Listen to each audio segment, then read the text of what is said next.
Hi, welcome to the complete ASP.NET MVC course. My name is Mohammed Hamedani, and I'm going to be your instructor over the next few hours. Before we get started, let me quickly show you the application we're going to build.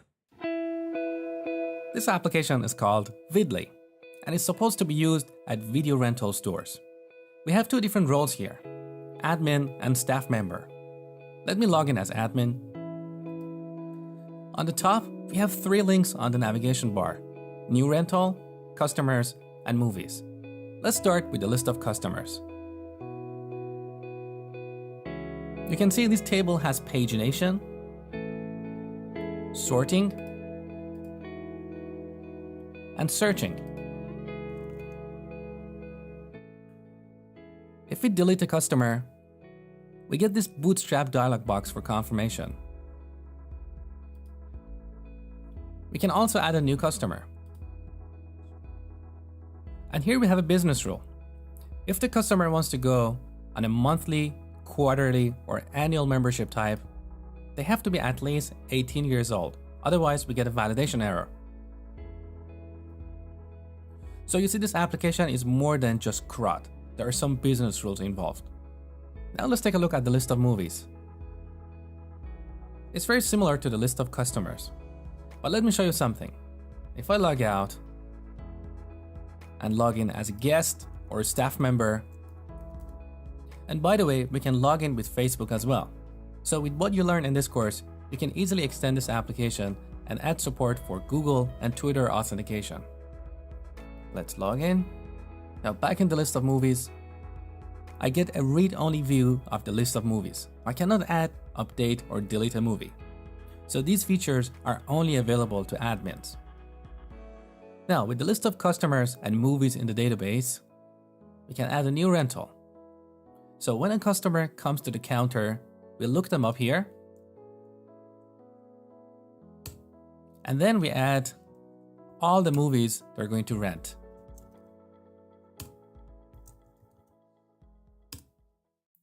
And again, here we have another business rule. These movies have limited availability. So as we are renting out these movies, we need to keep track of availability of movies. So once again, this application is more than just CRUD. So, are you excited to build this application with me? I hope you are. Let's begin.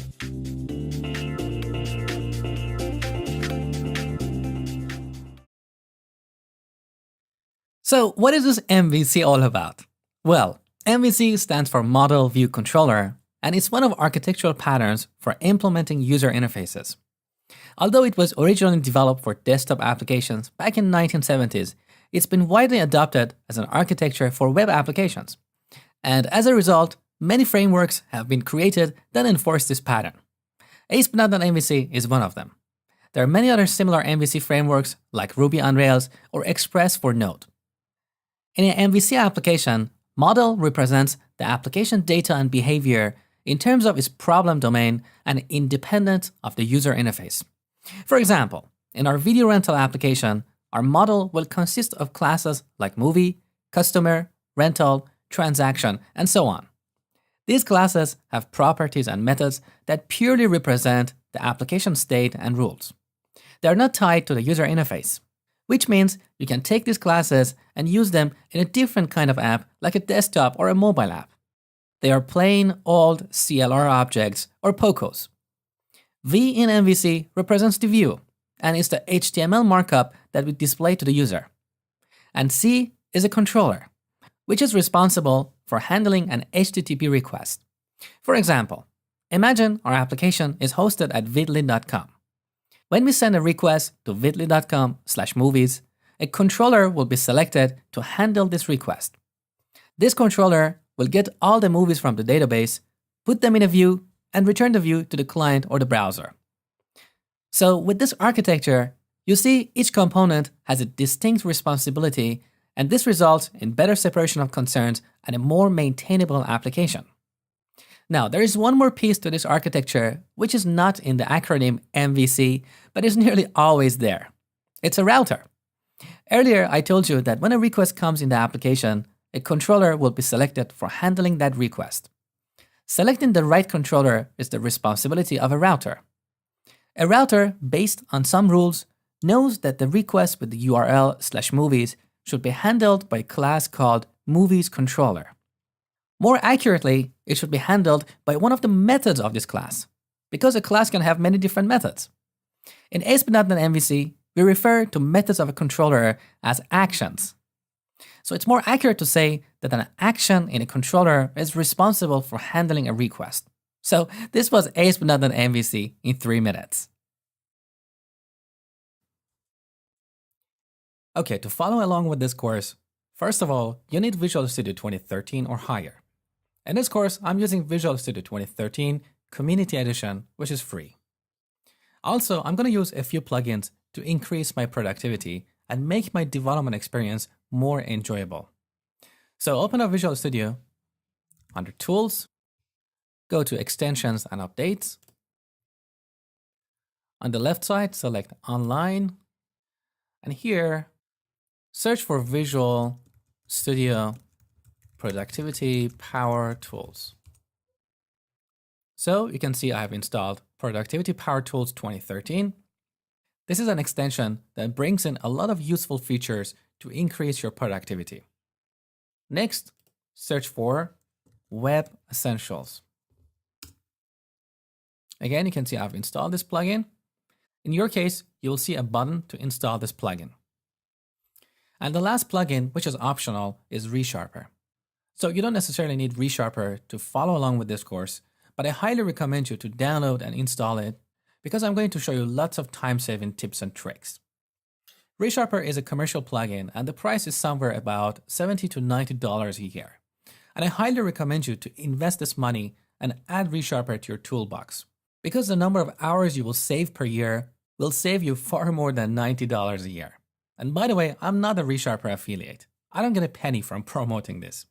I'm just recommending ReSharper because I only teach you the best tools because I want you to be outstanding in your career. Now, whether you want to get a ReSharper license or not is your decision, but you can get a free 30-day trial version of ReSharper to try the time-saving tricks I'm going to show you in the course. And if you don't want to get ReSharper, that's perfectly fine. Don't panic. I will show you how to get things done without ReSharper as well. All right, our development environment is ready. Next, we're going to create our first MVC application. So in Visual Studio, go to the File menu, New, Project. On the left side, under Templates, expand Visual C# and Web. And here select ASP.NET Web Application. I'm going to call this Vidly and store it in my C drive in the Projects folder. Now here you see Add to Source Control is selected because I'm going to add this to Git. If you don't have Git on your machine or you don't want to add this under source control, don't worry about this. So untick the checkbox. Okay. Now here in the list of templates, select MVC. And make sure host in the cloud is not selected because we're not going to deploy this in the cloud yet. Select OK. Now, because I selected Add to Source Control, I see this dialog box where I can select either Team Foundation Version Control or TFS or Git. I'm going to select Git. OK. OK, beautiful. Our project is created. Let's see what we've got inside this project. So open up Solution Explorer. Here we've got a bunch of folders like app_data, which is where our database file will be stored. We have app_start, which includes a few classes that are called when the application is started. Let's take a look at one of these, for example. Route config. So this is the configuration of our routing rules. Here you see we have a route with the name default and with this URL pattern. So if a URL matches this pattern, the first part of the URL is assumed to be the name of the controller. The second part is assumed to be the name of the action. And the third part is an ID we can pass to that action. With this rule, if we send a request to /movies/popular, ASP.NET Runtime will call a method or an action called popular in movies controller. Or as another example, if we send a request to /movies/edit/1, ASP.NET Runtime will call the edit action of the movies controller and will pass 1 as the ID to this action. So back here, you can see we have some default values in this route. So if our URL doesn't have any of these parts, it will be passed to the home controller. Similarly, if the URL has only the controller but not the action, it will be handled by the index action. So if we go to /movies, since the action name is not specified in the URL, it will be indexed in movies controller.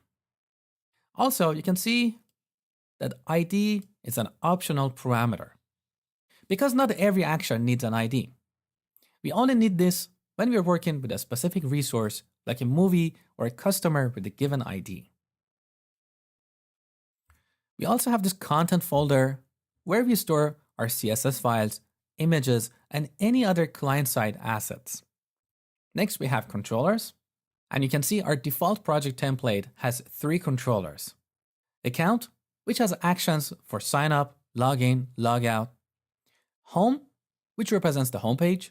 And manage, which provides a number of actions for handling requests around user's profile, like changing password, enabling two-factor authentication, using social logins, and so on. We have fonts, which shouldn't really be here in the root.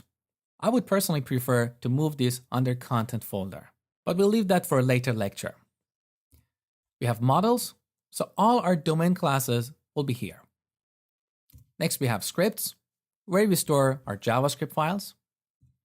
And finally, we have views, so V in MVC. Now look, here we have folders named after controllers in our application. Let me expand controllers again. So we have account, home, and manage controller. And interestingly, we have 3 folders with the same names excluding controller. So by convention, when we use a view in a controller, ASP.NET will look for that view in a folder with the same name as the controller. We also have a folder called shared, which includes the views that can be used across different controllers. And finally, we've got a few other files here. Fave icon is the icon of the application displayed in the browser. Global ASIX is one of the traditional files that has been in ASP.NET for a long time. And it's a class that provides hooks for various events in the application's lifecycle. So let's expand this and open the C# file. So when the application is started, this method will be called. And here you can see we are registering a few things, like the routes. So when the application is started, we tell the runtime these are the routes for our application. Next, we have packages.config, which is used by NuGet Package Manager. If you have never worked with NuGet, it's a package manager similar to NPM or Node Package Manager or Bower. If you have never worked with any package managers before, we use them to manage the dependencies of our application. So let's say our application has dependency to 5 external libraries. Instead of going to 5 different websites for downloading these libraries, we use a package manager, and this package manager will download these dependencies from its central repository. Also, if in the future one of these libraries has a newer version, again, we use our package manager to upgrade one or more of the existing packages. We don't have to go to 5 different websites. We also have this startup.cs, which is a new approach Microsoft is taking for starting the application. So in the next version of ASP.NET called ASP.NET Core 1.0, which is not ready yet, they've dropped global.asix and all the startup logic is implemented in this startup class. And finally, we have web.config, which is an XML that includes the configuration for our application. Out of all the elements you see in this XML, mostly you will need to work with only 2 sections. Connection strings, which is where we specify database connection strings, and app settings, which is where we define configuration settings for our application. Okay, now that you have a good understanding of what is inside this project, let's see the building blocks of MVC architecture in action. Okay, in Solution Explorer, right-click Models, and add a new class here. I'm going to call this Movie. We give it a couple of properties, like integer ID and string name. To quickly create a property, just type prop, press tab. This is a code snippet. You specify the type, then press tab again, and the name of the property. So this class is a plain old CLR object or POCO, which represents the state and behavior of our application in terms of its problem domain. In this case, it doesn't have any behavior or logic. It just has a couple of properties which we use for representing state. Now, let's say we want to create a page where we randomly pick a movie and render its details. Assuming that this page would be under /movies/random, we need to create a controller called movies controller with an action called random. So, in Solution Explorer, right-click Controllers, add Controller. Here we have different templates, and most of them are used for auto-generating some code, which we call scaffolding. But we are not going to use any of these templates because I want you to learn how to create a controller from scratch. So select the first one, add, call this movies controller. So this controller is a very simple class that derives from the controller class. And here we have an action called index, which returns action result. I'm going to change the name of this action to random. So this will be called when we go to /movies/random. Now in this method, I'm going to create an instance of our movie model. So movie, new movie.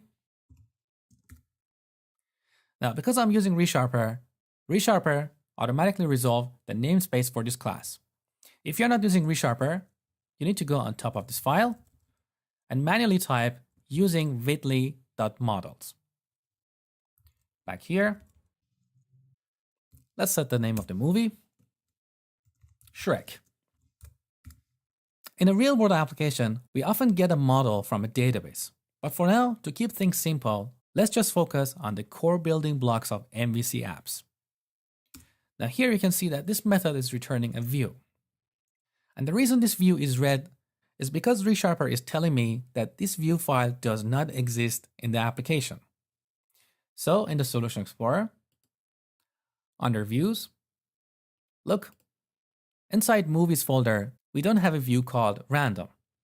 So right-click, add, View, call this Random. Here we have Template, which we can use to auto-generate a view, but we're not going to use this feature. Under Options, we can tick this box to create this view as a partial view. A partial view is not a complete page. It's like a widget that we can reuse on different views. We are not interested in that, so untick.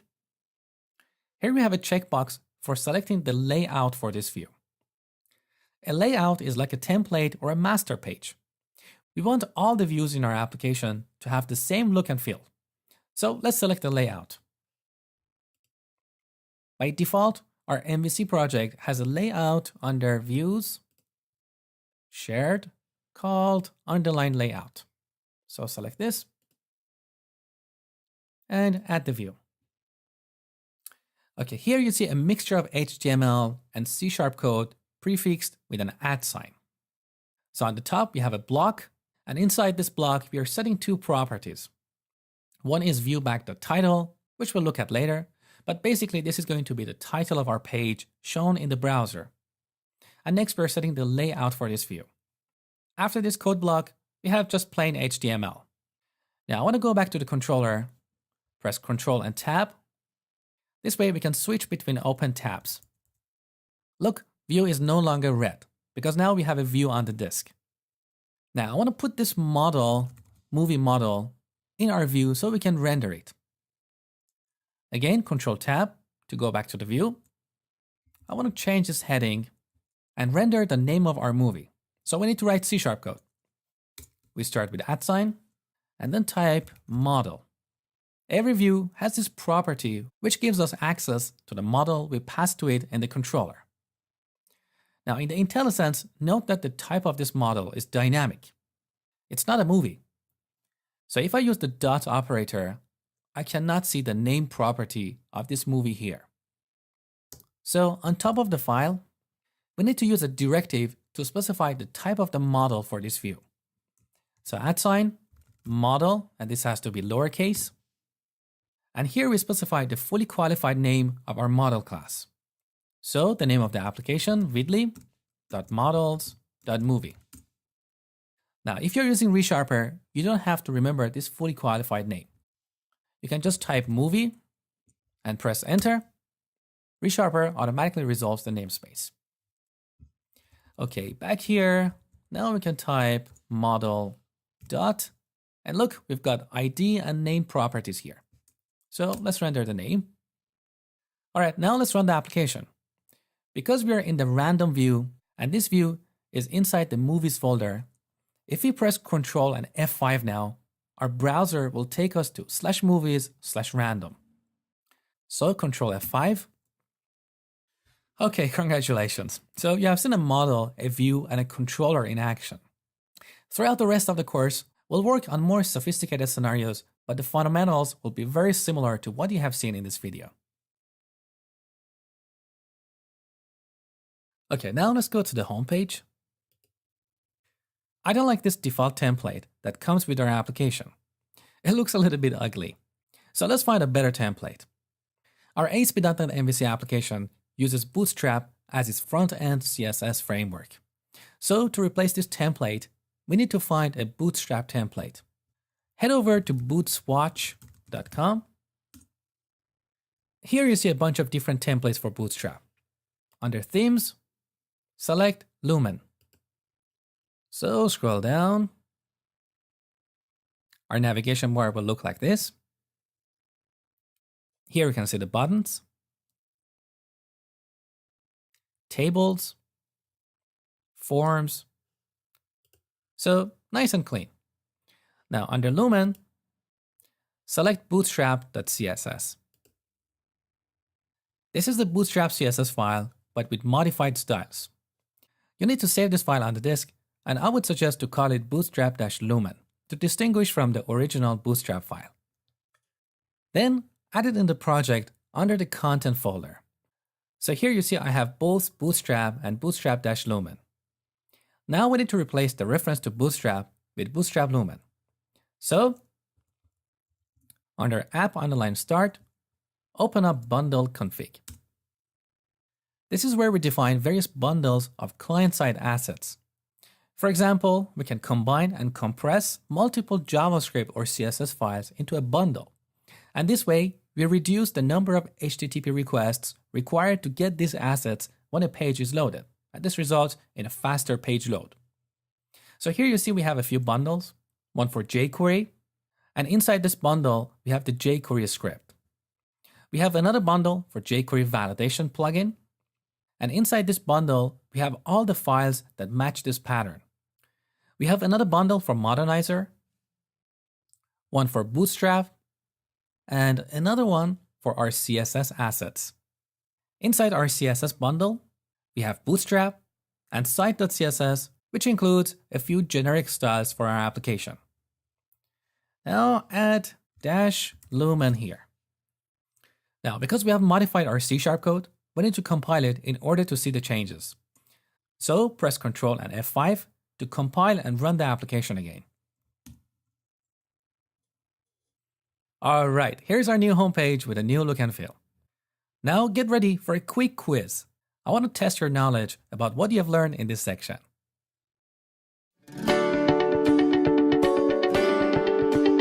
So this was just a quick introduction to ASP.NET MVC. Now let me quickly give you a heads up about what is coming up over the next few sections. In the next section, we're going to look at the fundamentals of ASP.NET MVC in detail.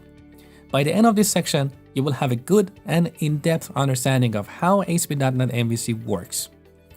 Next, we'll use Entity Framework to connect our application to a database. We'll be using Code First workflow for this, so if you're new to Code First, this is a great eye-opener. Then we'll add forms and implement validation.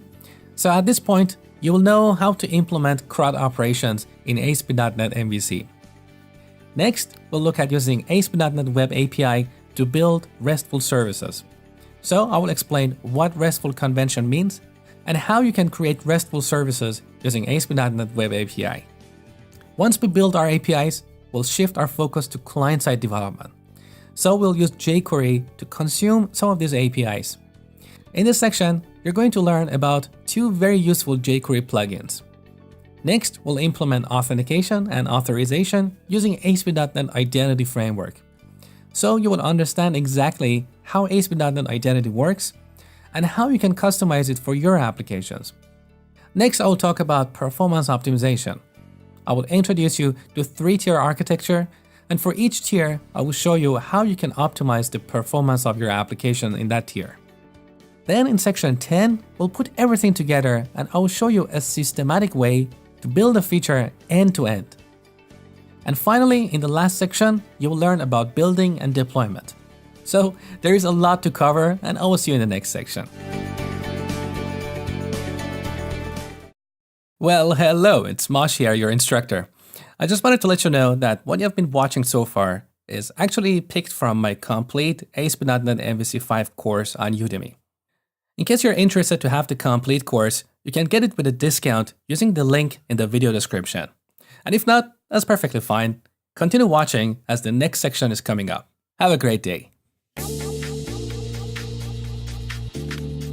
In this section, we're going to take a closer look at building blocks of ASP.NET MVC.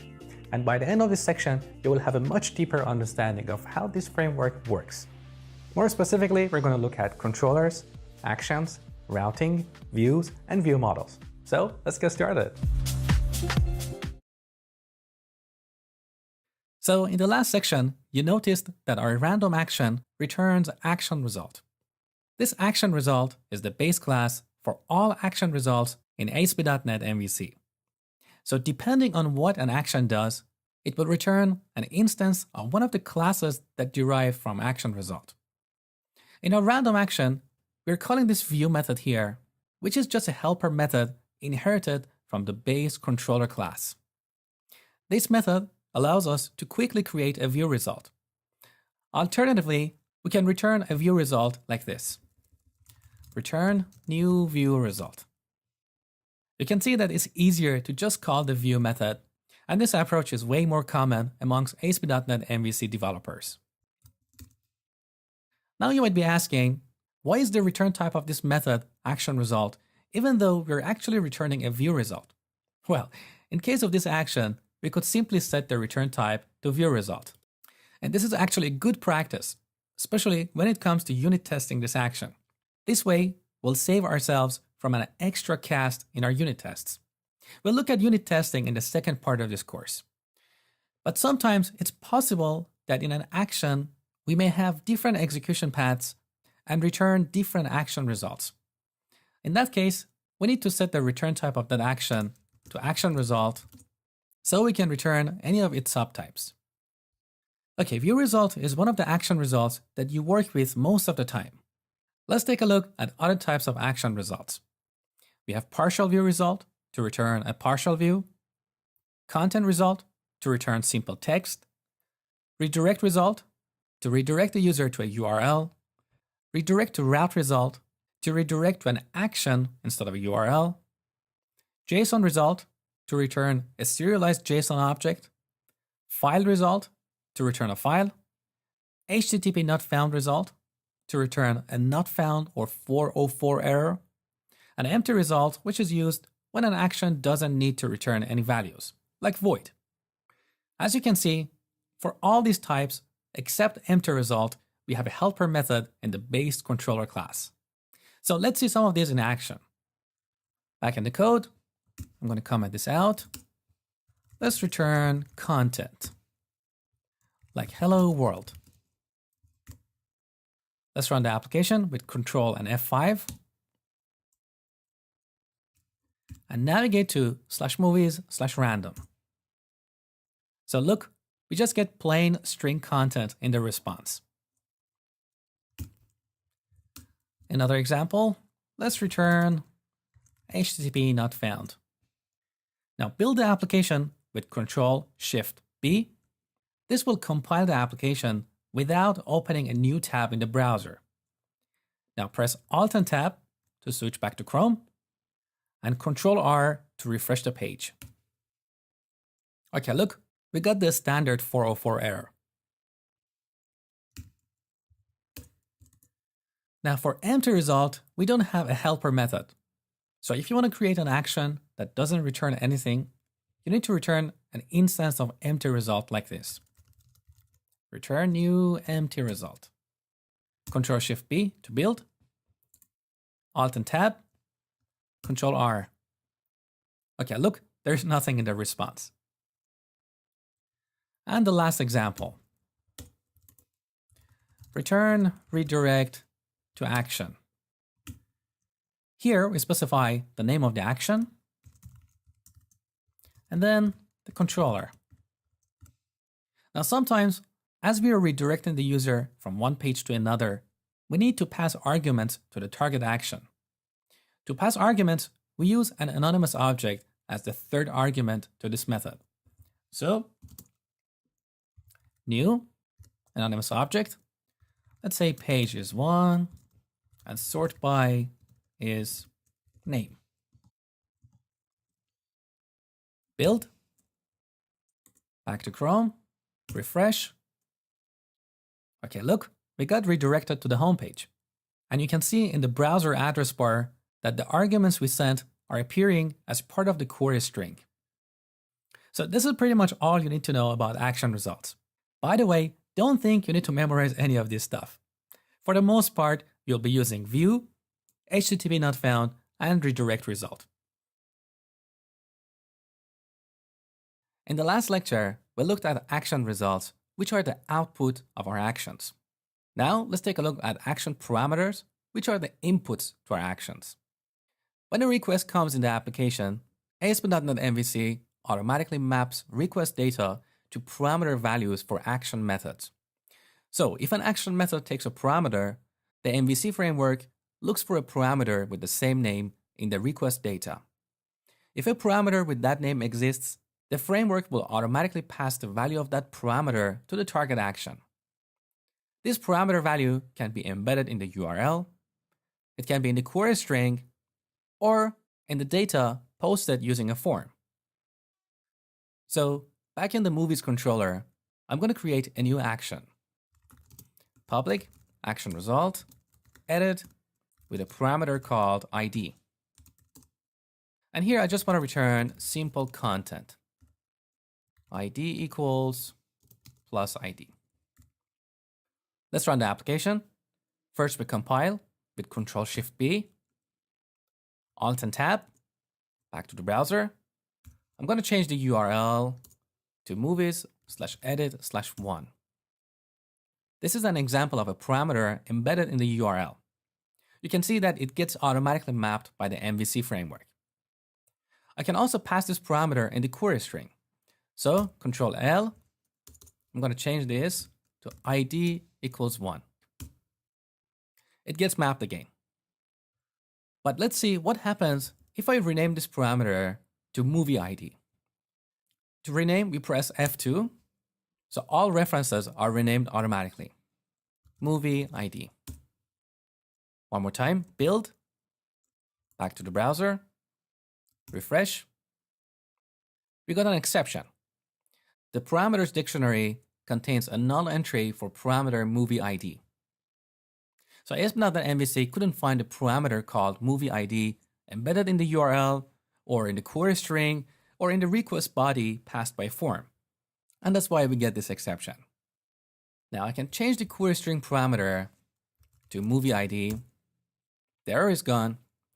But in this case, I cannot embed one in the URL because the name of the parameter in our default route is ID. It's not movie ID. Let's have a look at our default route one more time. So in Solution Explorer, open up route config. Look, here's our default route. And the parameter we have here is called ID. So the value that we pass here will be identified as ID, not movie ID. And in Movies controller, this movie ID will not be initialized when this action is called.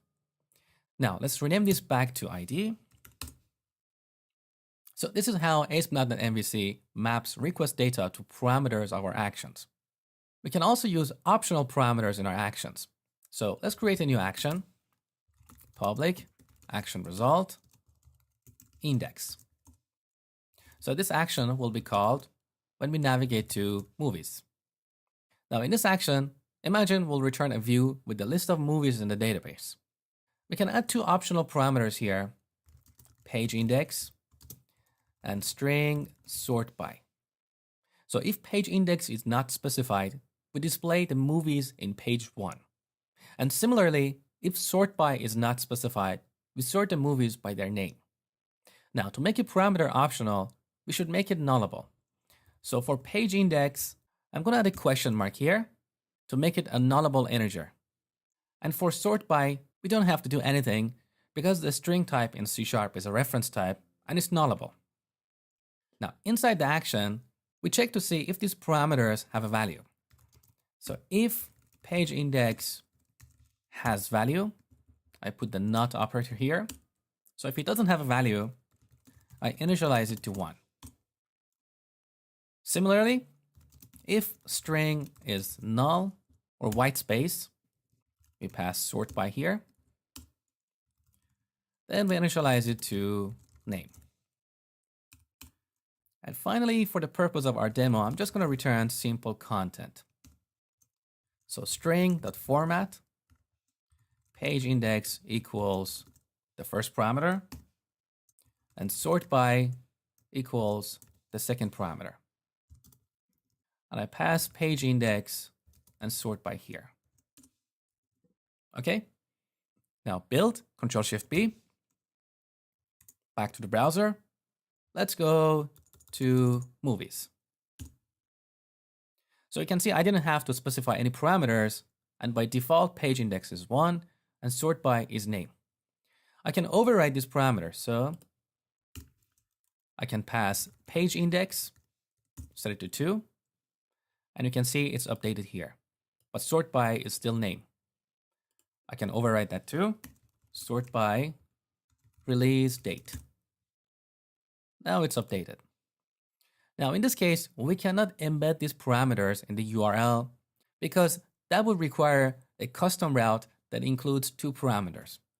In the next lecture, I will show you how to create a custom route.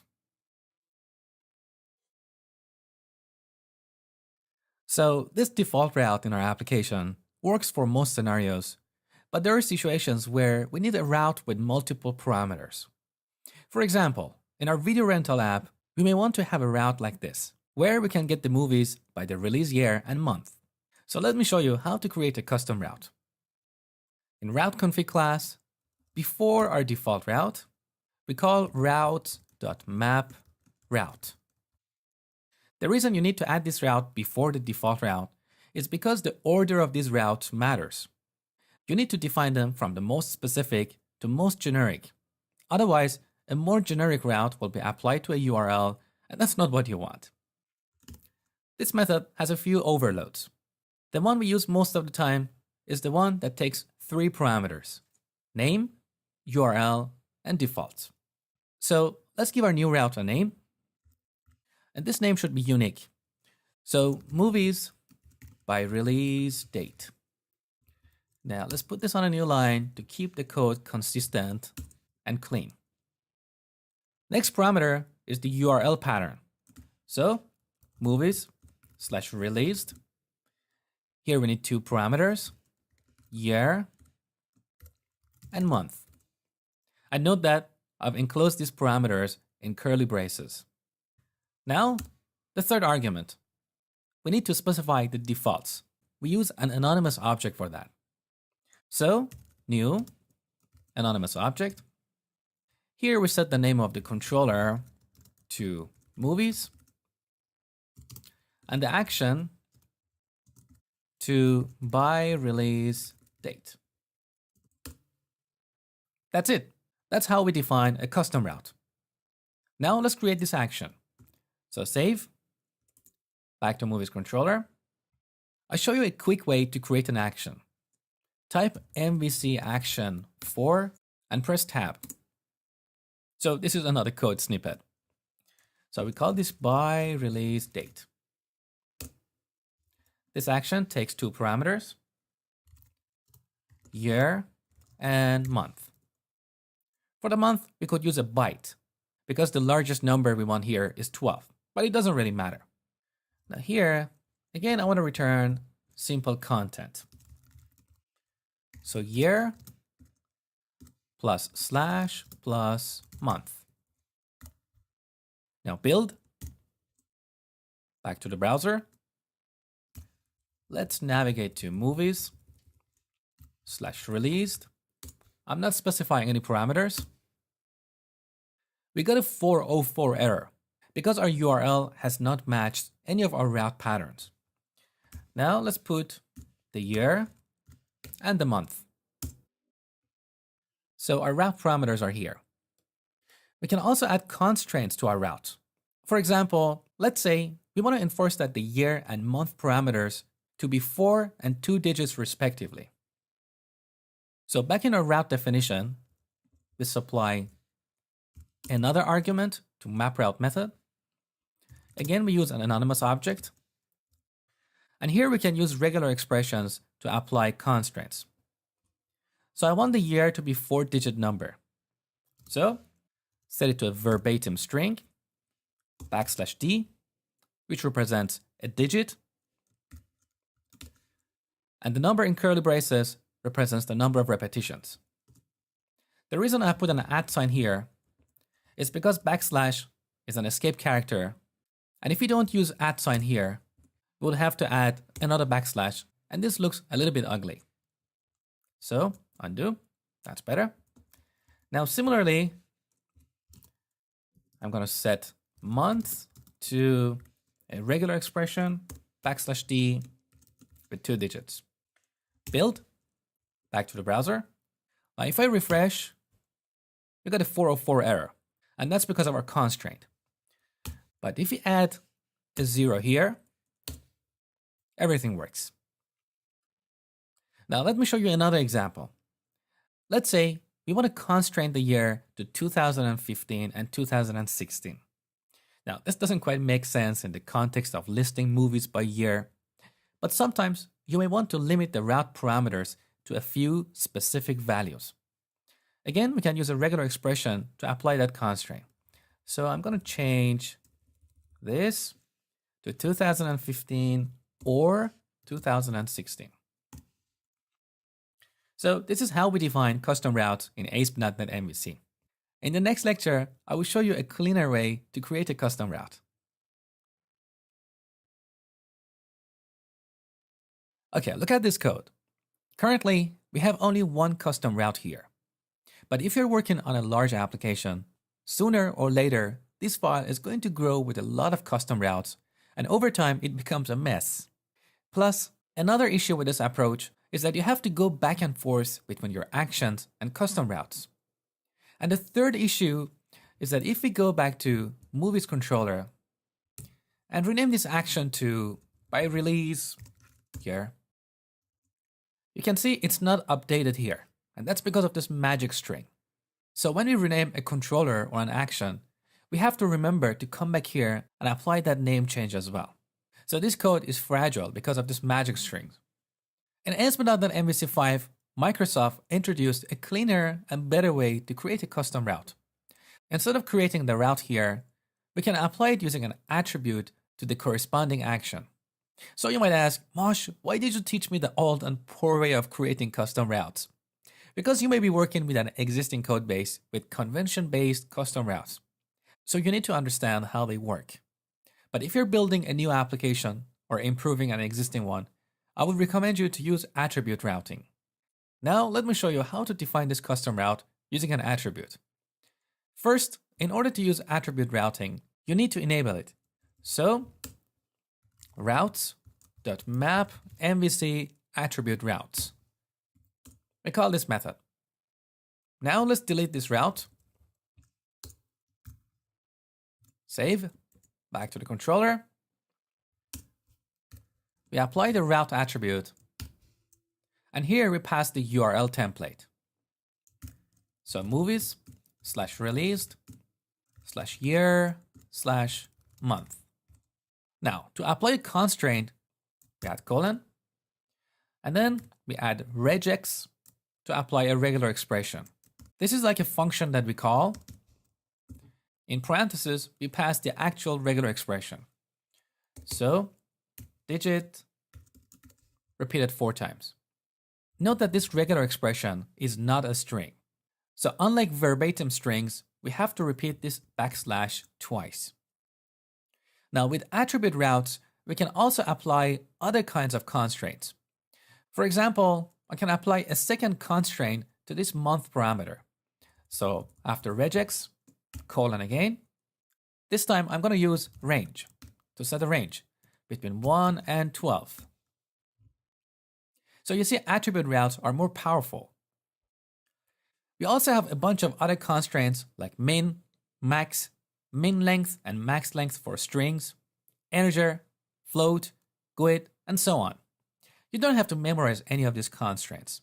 Just be aware that they're supported by the framework. If you need to apply constraints to your attribute routes, just Google ASP.NET MVC attribute route constraints. Okay, so far we have looked at controllers and routing in detail. Now we're going to slowly transition to views.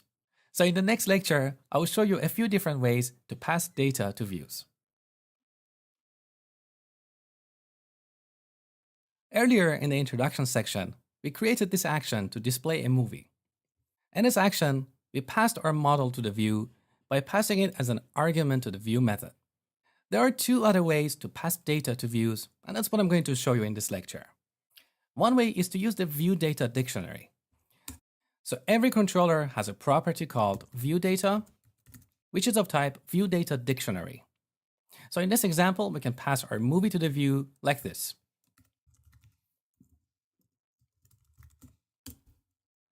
Then we remove it from here. Now let's go to the view. With ReSharper, we can quickly navigate to the view for this action by putting the cursor on the view method and pressing Ctrl-B. In this dropdown, you see the name of the view, random.cshtml. If you're not using ReSharper, you need to go to Solution Explorer and find the view under Views, Movies, right here. Okay, now instead of using model property, we need to use view data. Now dot. Look, we can't access the name property of our movie because each item in the dictionary is of type object. So we need to explicitly cast it to the movie. Now don't type anything, just watch for a second because this code is going to get a little bit ugly. That's what I meant. So all these noisy parentheses, compare this to what we had before. Model.name. Which one do you think is better? It's obvious. Another problem with this approach is this magic string here. So back in the controller, if we change this movie to random movie, we have to remember to go back in the view and make this change here as well. Otherwise, we'll get a null reference exception. So this way of passing data to the views is fragile. We had this in the very first version of MVC, and then Microsoft decided to improve this, but in a very poor way. So they introduced viewBag, which is a dynamic type. So back in the controller, instead of using view data with a magic string, we use viewBag with a magic property. So this movie property is added to the viewBag at runtime, which means we don't get compile time safety. If we decide to change this magic property to random movie, again, we have to remember to go back in the view and change it here. Plus, we'll have the casting issue as well. So honestly, I have no idea what Microsoft was thinking when they introduced this viewBag as an improvement for view data. So please do not use view data or viewBag. If you want to pass data to a view, just use the approach I showed you earlier. So back in the controller, we get rid of these and just pass the movie object here. Now, you might be curious, where does this movie object go in the view result? Let me show you. So I create an instance of view result.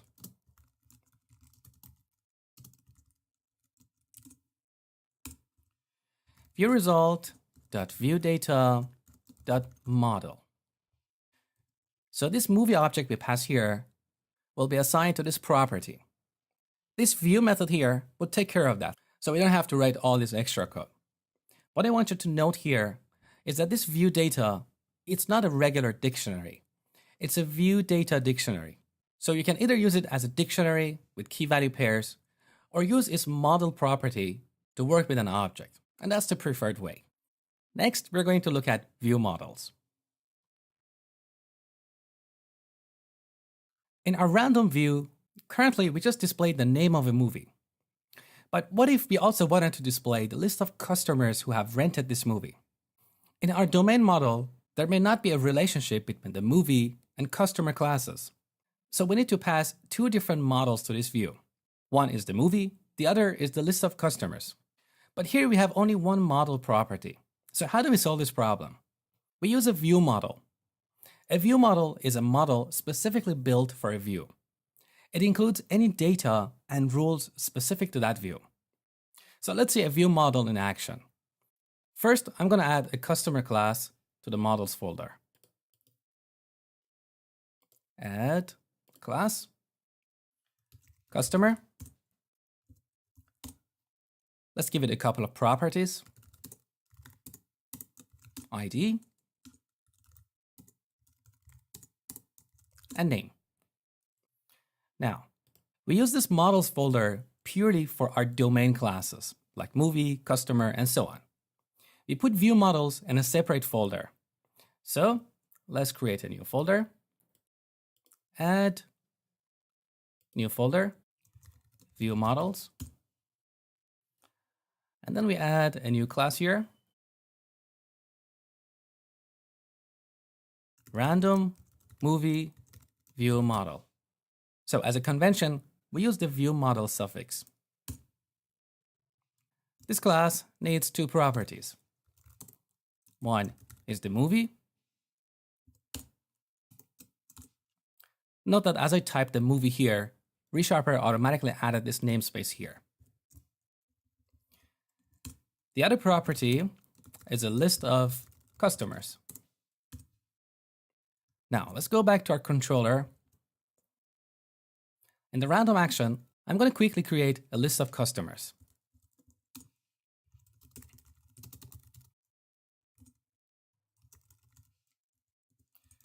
We use the object initialization syntax to add two customer objects here. Customer 1 and 2. Now we create a view model object. Random movie view model. Again, ReSharper automatically resolved the namespace. Now let's initialize the movie property and the customers. Okay, so this is our view model. Now instead of sending the movie here, we send the view model. Now look, we have a red underline here. Argument type random movie view model is not assignable to model type movie. So basically, that means in the random view, because the type of the model for this view is the movie, we cannot give it a view model. So we need to change this to random movie view model. Now we have an error here because our view model doesn't have the name property. So we change it to model.movie.name. And you can see here we have access to model.customers. In the next lecture, I will show you how to render the list of customers. Okay, in this lecture, we're going to examine the razor view syntax in ASP.NET MVC. So you have learned that here, we can write C# code by prefixing it with an @ sign. To render the list of customers, we can simply use a for each block. So @ sign for each var customer in model.customers. We use a code block here. This is compulsory in ASP.NET MVC views, even if what you're going to put inside the for each block is only one line.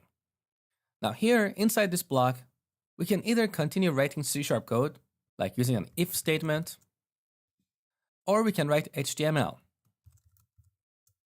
So the view engine in MVC called Razor View Engine knows how to parse this syntax. Let's say we want to display these customers using list items. So outside this for each block, I use the UL tag. Let's close it here. And inside the for each block, we use li. And here we switch back to C#. So @ customer.name. We can also use an if block to conditionally render content. For example, if no one has rented this movie before, we want to display a custom message. So if model.customers.count is 0, code block. Here we can add a paragraph. No one has rented this movie before. Or if you don't want to use the p tag, you can simply use text. This is not part of the standard HTML, but it's something that the Razor View Engine understands. So if no one has rented this movie, this if block will render our text without any markup around it. Okay, now we add an else block here and move this UL right here. So you can see working with Razor views is pretty easy. Now, let me show you a few more techniques.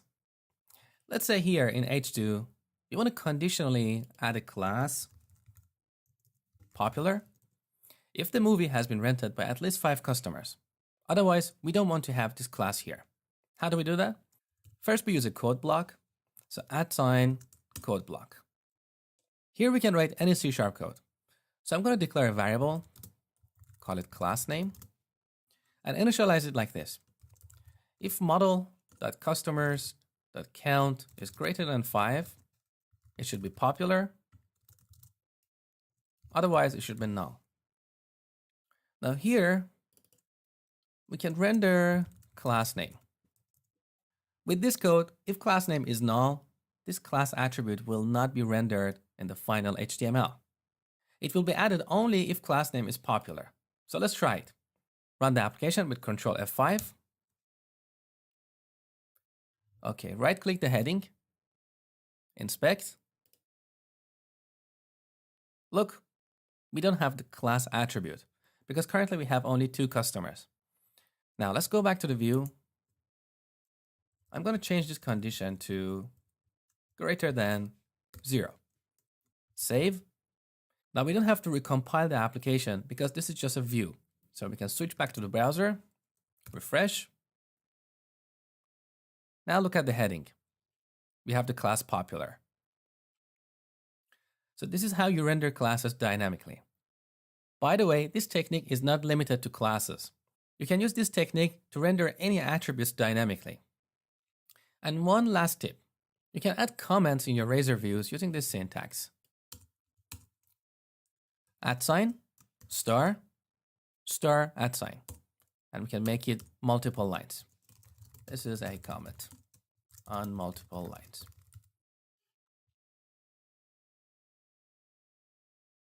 So earlier, when we created a view, I briefly explained what a partial view is.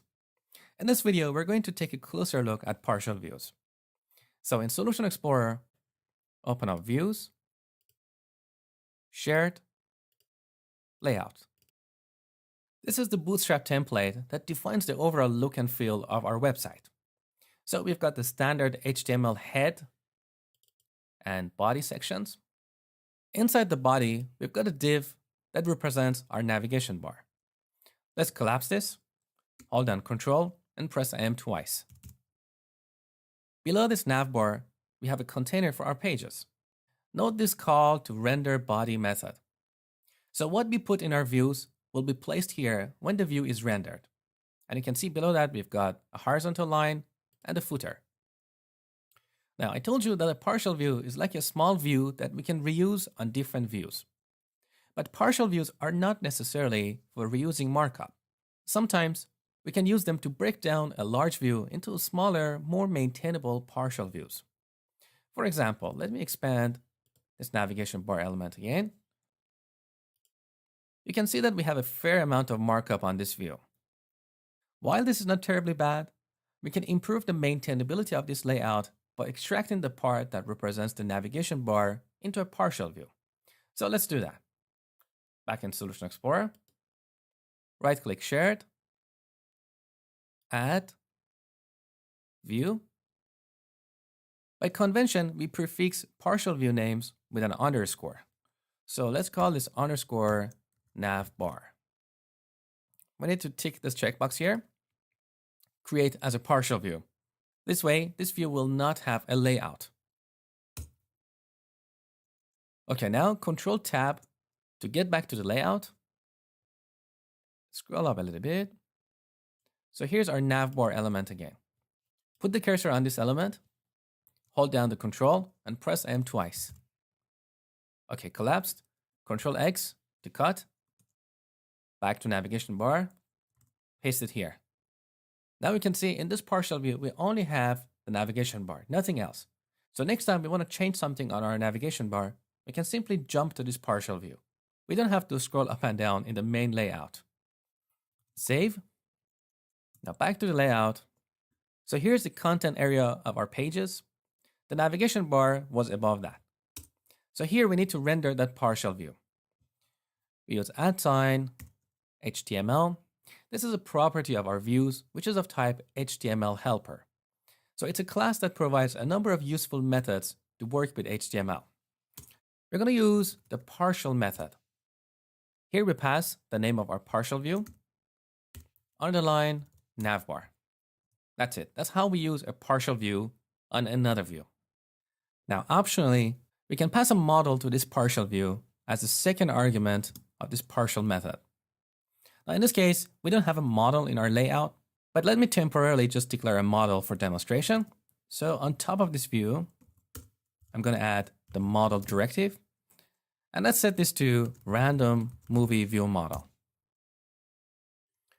Now here, if I don't specify a model, the model that is currently passed to this layout view will be automatically passed to this partial view.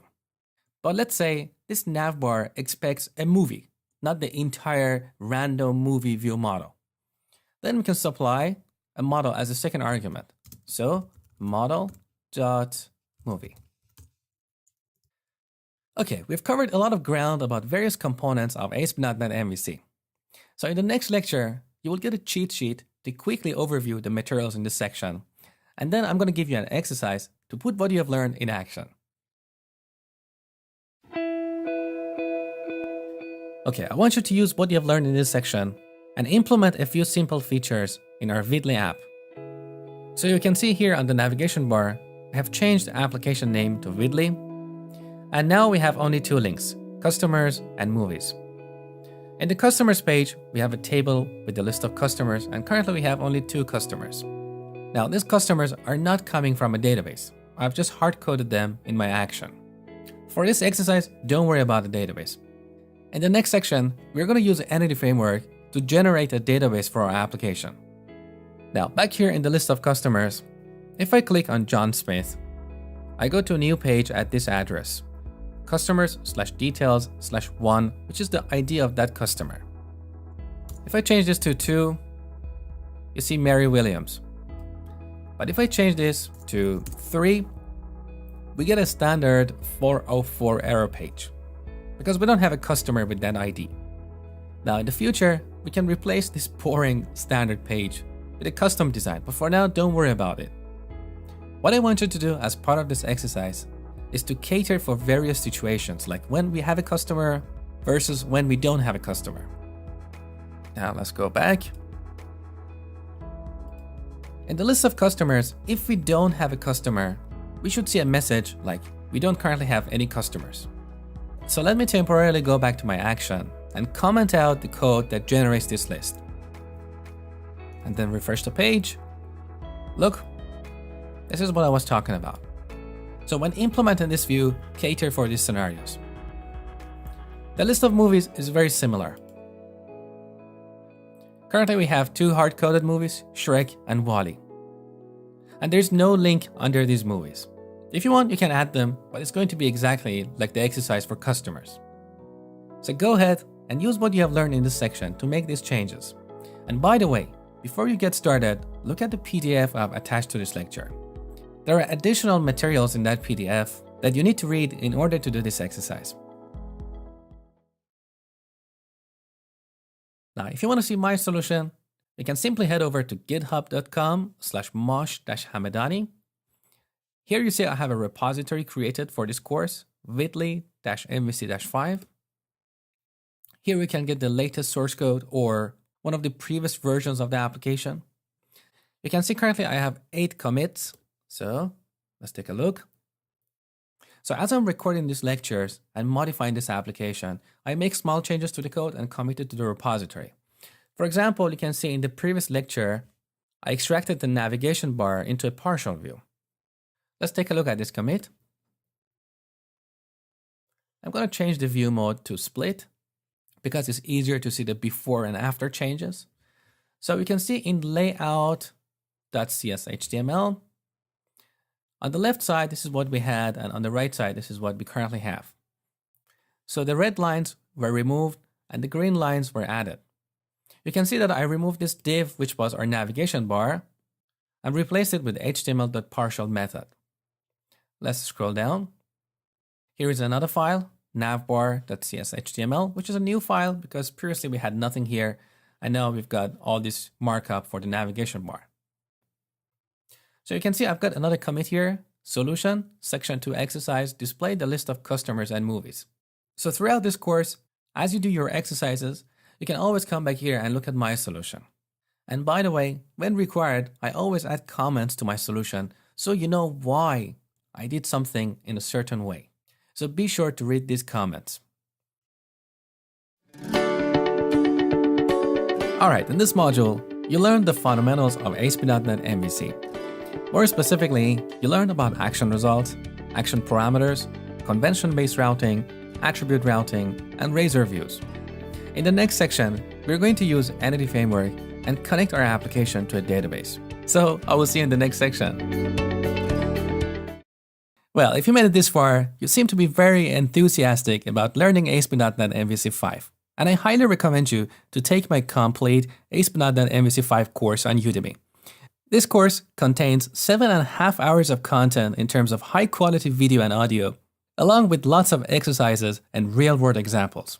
If you're interested, you can get the course with a discount using the link in the video description. I hope to see you in the course.